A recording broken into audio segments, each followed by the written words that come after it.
confronto bom, vai agitar o Maracanã. Só aqui, hein? PVC vai estar lá pertinho desse jogaço, só que na tela do Fox Sports você acompanha Fluminense e Grêmio. Duas equipes gigantescas que já se encontraram diversas vezes. É verdade. Não poucas não. Aí Até tem a um mística.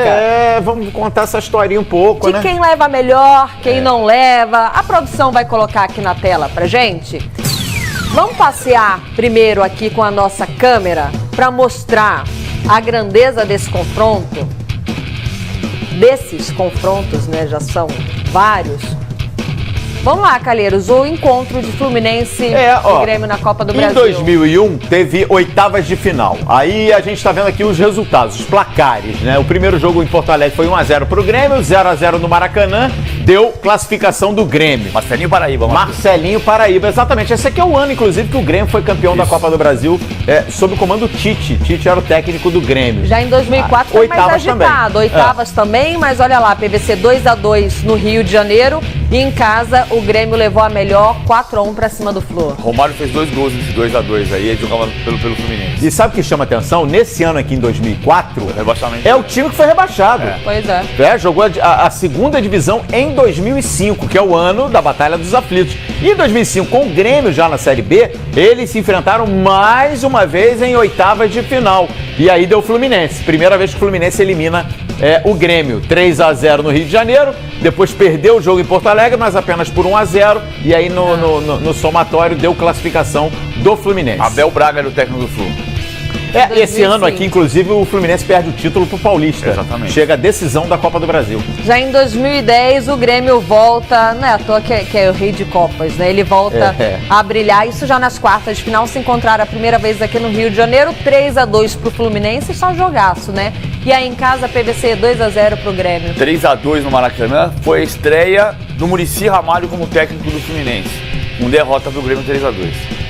E depois o Grêmio venceu por 2-0. 2015, olha, recentemente, portanto, deu Fluminense, empate no Rio de Janeiro. Era o Abel 2015, né? Não, no Fluminense não. No Grêmio, o técnico era o Anderson. O Fluminense não era o Abel. Não era o Abel. Não, o Renato tinha saído em 2014 e aí um gol fora de casa classificou o Grêmio para ir. A gente está vendo aí, PVC, muito equilíbrio em 2015, né? Foram 2 empates e bem destacado aqui, o Fluminense passou porque fez um gol lá em Porto Alegre e garantiu a classificação. PVC, a trajetória, a gente vai acompanhar o desfecho final hoje aqui no Fox Sports. Grêmio 3-1 em casa, tem um time que tem o Barrios lá na frente sobrando, a zaga é um ponto forte também, só que o Fluminense balançar a rede, pelo menos marcando 2 gols o jogo. O problema é que também está tomando atrás. Você acha que quem vai pro abafa naqueles 15 primeiros minutos, assim, de cara, o Grêmio para resolver ou tentar resolver logo,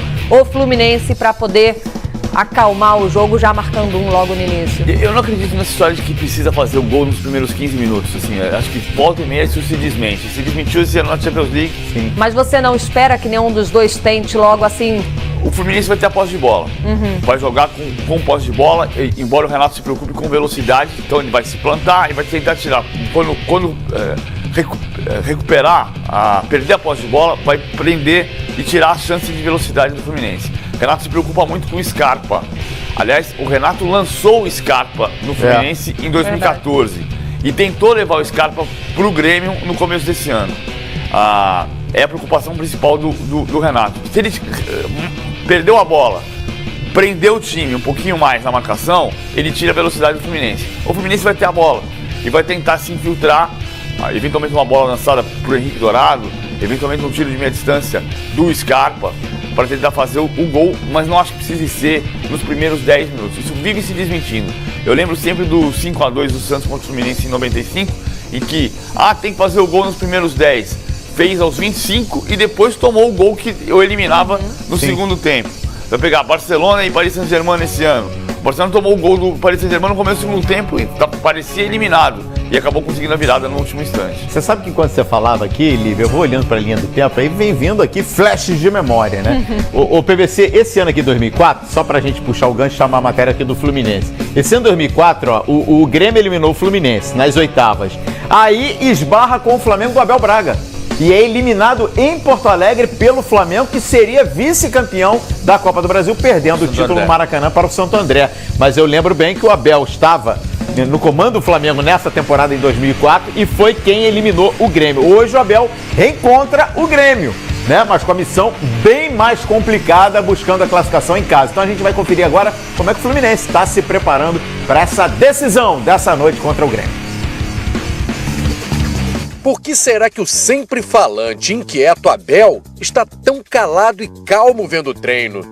A missão do Fluminense nesta quarta-feira não é nada fácil. Vencer o Grêmio por pelo menos 2-0. Acho que vai ser tenso.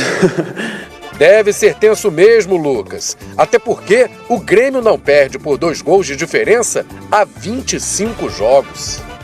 Como eu disse, eu acho que vai ser um jogo tenso, difícil, mas temos que acreditar. Essas coisas de números, elas são legais, elas são favoráveis para a equipe deles também, para ter confiança, enfim. Mas tudo pode se quebrar quando inicia o jogo. Mas o Abel não parece nem um pouco tenso. Ou esse silêncio seria por preocupação? O ataque lhe dá motivos para acreditar. Em 32 jogos na temporada, o time fez 64 gols, média de 2 por partida. Exatamente o que o time precisa contra o Grêmio. Mas a defesa, essa sim deve lhe causar preocupação. Somente em 10 jogos na temporada, o time não sofreu gols. O time do Abel já mostrou nesta temporada que tem vocação ofensiva, mas isso não é suficiente para passar de fase na Copa do Brasil. Vai ser preciso buscar um equilíbrio entre a defesa e o ataque para fazer os 2 gols necessários sem sofrer nenhum. Sempre que tomamos gols, a gente cobra bastante e tenta acertar. O Abel vem conversando conosco e a gente vai tentar achar esse equilíbrio para não sofrer tantos gols e continuar fazendo o que a gente vem fazendo. Para dificultar a situação da defesa, o Barrios, atacante que o Lucas conhece bem, está em ótima fase. Fez inclusive 2 gols no jogo de ida. O Barrios, eu tive a oportunidade de jogar com ele no Palmeiras, até fiz uma amizade legal com ele. Às vezes a gente até saía para jantar em São Paulo. É um cara muito bacana, muito legal. Que eu pude conhecer, que eu pude aprender muito porque jogou na Europa, e ele é um matador, um goleador. Mas se o Grêmio tem o Barrios, o Fluminense tem Henrique Dourado, artilheiro do Brasileiro. E o Richarlison avisa que é para a torcida ficar tranquila, como o Abel, que o ataque do Fluminense vai resolver tudo nesta quarta-feira. Os jogadores estão tranquilos, creio que a gente tem o melhor ataque, eu acho, do Brasil. Então isso vai fazer a diferença amanhã. Assim, o Abel pode continuar tranquilo, numa boa, só acompanhando o treino. Numa boa, já não sei, viu? Porque o Abel fica ali paradinho, PVC, mas que aquela cabeça deve estar fermentando ali do lado de dentro. Isso porque o Abel vai ter poucas mudanças do primeiro jogo, mas mudanças importantes, né? O Sornosa está operado, está no repouso. Orejuela, que não jogou a primeira partida, está de volta, e agora tem o Scarpa. O que muda mais nesse esquema, o PVC, com essas peças? O armador, porque o Scarpa joga pelo lado do campo. Você passa a ter o Wendel e Douglas. Em teoria, são 2 volantes. O Wendel e Douglas podem jogar criando, especialmente o Wendel, que é um talento. Mas você não tem o homem que ilumina o jogo, que levanta a cabeça e enfia uma bola e deixa o cara na cara do gol. Pode até acontecer, daqui a pouco vai descobrir que o Wendel pode fazer isso, que o Douglas pode fazer isso, se soltando um pouco mais, sendo menos volantes e mais meias de ligação. Só que é confiança. Isso leva um pouco de tempo. O Abel está ali matutando, mas ele não tem muito o que matutar, porque o elenco é curto. Ele vai fazer o quê? Ele não vai tirar o Henrique Dourado para colocar o Pedro. Ele não tem muito mais o que mexer. Ele pode colocar o Marco Júnior, mas tem sido um jogador de segundo tempo. O Marco Júnior dá muita sorte contra o Grêmio. Nos últimos 2 jogos, o Fluminense e Grêmio, fora o jogo de ida dessa Copa do Brasil, nos 2 últimos Brasileirões, no Rio de Janeiro, o Marco Júnior marcou contra o Grêmio. Mas ele vai colocar o Marco Júnior e tirar o Scarpa do lado direito? Não vai tirar o Richarlison. Então acaba sendo uma alternativa para o segundo tempo. No começo do jogo, ele não tem muito o que pensar, porque não tem muita alternativa. Muito bem, realmente você estava falando aí, eu estava imaginando aqui o Sornosa, e aí eu faço uma comparação, não tecnicamente, mas funções, né? Muito parecido com o Diego, por exemplo, a função que o Diego vinha fazendo no Flamengo por dentro com muita qualidade, né? Ainda que o Sornosa jogue na mesma linha do Wendel, né? Eles jogam o Orejuela aqui atrás e uma linha de 4 homens. Sim. Scarpa, Wendel, Sornosa, Richarlison. Muito bom jogador. Invertendo posições, mas esses 4 na frente. E aí não é a mesma característica, não tem ninguém da mesma característica. Acho até que o Wendel vai incorporar um pouco essa característica de armador do time. Mas leva tempo para ganhar confiança numa nova função. Ontem a gente estava vendo aqui, né, Lívia, a concentração do Grêmio. O pessoal concentrado no Leme, né? E aí o Léo Moura tirando foto lá da janela. Aliás, publicou, né? Postou na conta dele. Nossa equipe do Fox Sports trabalhando de olho no Léo Moura. Legal. Agora, se tem alguém em casa é o Renato, né? O Renato Gaúcho, ele tá feliz demais. Está no Rio de Janeiro já com a sua equipe. Está em casa, está nas Laranjeiras. E foi justamente lá que o Grêmio fez o seu treino. E tem até torcedor carioca, Luciano Calheiros, torcedores, na verdade, que escolheram o tricolor gaúcho como o seu time, o seu clube de coração. O Ricardo Lai conta mais pra gente sobre essa história. Jeromel, Jeromel, Jeromel. Não é um simples fã gritando o nome do seu ídolo? Sabe por quê? O pai do Juliano explica. Expliquei pra ele que eu coloquei o nome dele de Juliano em homenagem ao Juliano do Grêmio. E ele começou a adotar o Juliano como fã dele, né? E o que aconteceu, que eu pensei quando o Juliano fosse embora do Grêmio, foi embora do Grêmio, eu pensei que ele não torceria mais. Mas continuou a torcida e o amor pelo Grêmio. Juliano e o irmão Jean mostraram para o Valdir Espinosa as cartinhas que eles escreveram para o Jeromel e para o Luan. Os desenhos viraram ingresso para uma área reservada, sem acesso à imprensa nem à torcida. E de cara, olha aí quem apareceu. Renato Gaúcho. Cumprimentou os gremistas cariocas. Os jogadores foram passando até chegar a vez dos ídolos desembarcarem do ônibus. Cartinhas entregues em mãos, pose para fotos e missão cumprida. Importante, isso daí pra gente motiva muita gente, né? Você vê que a conquista do título ano passado traz esses frutos aí e ver essa juventude gremista aí não tem preço. Vou ter campeão da Copa do Brasil. O Grêmio vai ser campeão de novo da Copa do Brasil? Vai ser, É. Há 10 anos, o Fluminense conquistava pela primeira e única vez o título da Copa do Brasil. O grande responsável e técnico na ocasião era Renato Portaluppi. Ídolo dos tricolores, sejam eles cariocas ou gaúchos. Talvez por isso o Fluminense tenha emprestado o campo da sua sede social aqui nas Laranjeiras para o adversário treinar.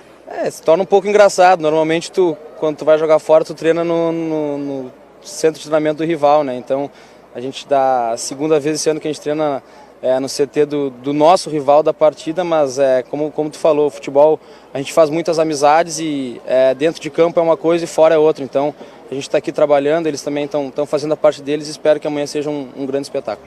Ramiro fez até gol no treino, que foi mais um trabalho recreativo.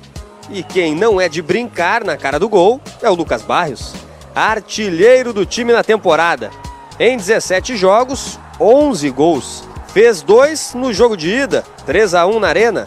E na última vez que enfrentou o Fluminense, em 2015, quando ainda estava no Palmeiras, marcou 3 no Maracanã. Graças a Deus está dando tudo certo aqui em Grêmio, estou ajudando ao time. Estou agradecido a Renato a confiança que ele me dá cada dia, ao clube que me contratou e tomara que eu siga fazendo gol, né, e ajudando o time desse jeito, senão com muito trabalho. Parece que o Lucas Barrios está destinado a fazer gols no Fluminense. E olha que dessa vez ele conta com a torcida da dupla Jean e Juliano. Grêmio! Que legal, hein? Criança é bom demais, que bacana, né? É muito legal. Show de bola a matéria aí do Ricardo Lai, mostrando toda essa pureza, né? Isso é amor verdadeiro. Você vê, o menino mora no Rio de Janeiro, nasceu no Rio de Janeiro. Difícil de acompanhar o Grêmio daqui, O que vai né? fazer? Ele gosta do Grêmio, deixa ele torcer pro Grêmio. Pois é, o Luciano Calheiros, o PVC. E essa... Não é... Me fugiu a palavra, mas o fato do Grêmio estar tão confortável dentro de casa, o Renato Gaúcho, no caso, jogando ali nas Laranjeiras, não causa um certo incômodo, não? Você pensar, poxa, mas na casa do adversário, vai que o Grêmio vence, você acha que em algum momento bate um certo arrependimento ou não tá bacana assim? Não, eu acho que não é um problema. O dia que foi jogar contra o Palmeiras e jogou no CT do Palmeiras na Libertadores. No próprio CT. Acontece muito. Acontece. Inclusive o Galo, né? O Galo. Agora de uns tempos pra cá, o Galo instituiu a própria sede da seleção argentina como seu local de treinamento nos jogos lá em Buenos Aires. Mas a gente vê quando os clubes argentinos vêm jogar em Belo Horizonte, treinam na cidade do Galo.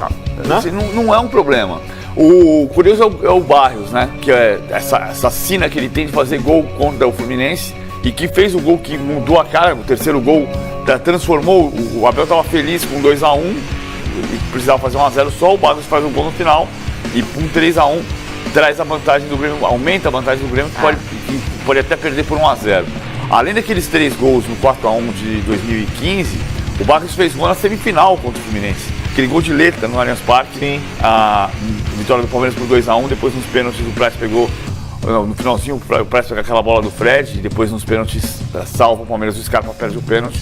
O Barros fez ali também. O Barros já tem 10 gols no Grêmio, já é artilheiro do Grêmio na temporada em 17 jogos. Em 48 jogos pelo Palmeiras ele marcou 13 gols. Em 17 jogos pelo Grêmio ele já tem 10 gols. E aí vem uma outra curiosidade nesse duelo e nesses confrontos. Nós vimos até agora na nossa linha do tempo, o Fluminense precisa fazer 3 hoje para aniquilar e seguir. A última derrota do Grêmio numa Copa do Brasil fora de casa foi justamente pro Fluminense lá atrás, em 2005, o Flu conseguiu deixar 3. Flu do Abel. Flu do Abel, foi justamente a última vez que o Grêmio tomou 3 fora de casa, foi pro Tricolor. Aliás, você estava citando essa curiosidade, né? O Grêmio treinando lá no dia. Me lembra aquele filme, não tem um filme, inimigo íntimo, uma coisa assim? Não sei, eu sei o tal do Dormindo com o Inimigo. Uma coisa assim. Enfim, o Grêmio tava lá, você ficou à vontade. Agora, é curioso realmente, Vai jogar contra o Fluminense e treinou na casa do Fluminense. São as coisas do futebol. Você citou o paparazzi, né? O Léo Moura. Vamos colocar na tela, então, a foto, o registro que o Léo Moura fez. Ontem, a câmera do Fox Sports estava de olho, mostrou o Léo Moura lá na janela. Eduarda Pessinati, a nossa repórter, estava ali escrevendo o textinho dela. Nosso câmera, a equipe de Fox Sports lá. E o Léo Moura deixou o registro. A galera do Fox Sports de olho na gente. Tá ali, ó, a câmera, um olhozinho. Léo Moura tá ligado aqui. Léo Moura tá ligado, Léo Moura tá ligado. Aliás, um WhatsApp, tá? Né? Querendo saber se ia pro Maracanã, você não, deixa essa história pra lá. Olha só, a gente falou ontem aqui, né, PVC, na história, e me surpreendeu muito esse retrospecto, na história o Grêmio não costuma se dar bem no Maracanã contra o Fluminense. Olha, me chamou a atenção a quantidade de vezes que o Grêmio conseguiu vencer. Apenas 4 jogos, e ali, viu? Jogos em que o Grêmio bateu o Fluminense. Tem no Brasileiro de 1974, Brasileiro de 82, né? Aliás, o Grêmio entrava nessa condição como atual campeão brasileiro, né? E eliminou o Fluminense no mata-mata do Brasileiro nas quartas de final. O Grêmio foi campeão brasileiro em 81. Aí, em 93, o Grêmio também bateu o Fluminense no Maracanã por 1-0. E na Copa do Brasil, em 2010, 3-2. Me chamou a atenção isso aí, hein, Lívia? Não, tem tempo, né? Já são 7 anos, a gente não tem o número certo de quantos confrontos são de lá pra cá, mas são as curiosidades PVC, que coloca uma pimentinha, o tal do tabu, isso aí a gente gosta, né? Você vê que depende do ponto de vista, né? Tudo tem uma maneira de contar a história de um outro jeito. Se você pensar, são 25 jogos e 16 o Grêmio não perdeu, boa, né? Inverteu. E aí vamos pegar, o Fluminense precisa fazer 2-0. O retrospecto, no fundo, se você pegar esse mesmo retrospecto, que é absolutamente desfavorável ao Grêmio, mas comparar com o que o Grêmio precisa hoje, a maior parte dos resultados classifica o Grêmio. É verdade.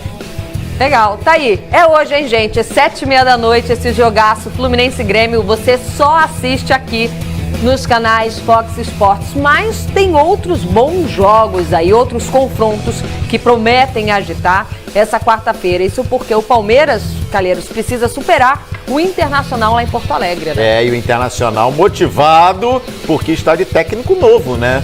Confirmou ontem, na tarde de terça-feira, o retorno de Guto Ferreira e o Internacional, né, para avançar às quartas de final da Copa do Brasil. O objetivo tem que ser alcançado imediatamente, tem que vencer. Fernando Caetano traz as informações do Palmeiras. A gente começa falando do Palmeiras e depois falamos mais um pouquinho do Colorado.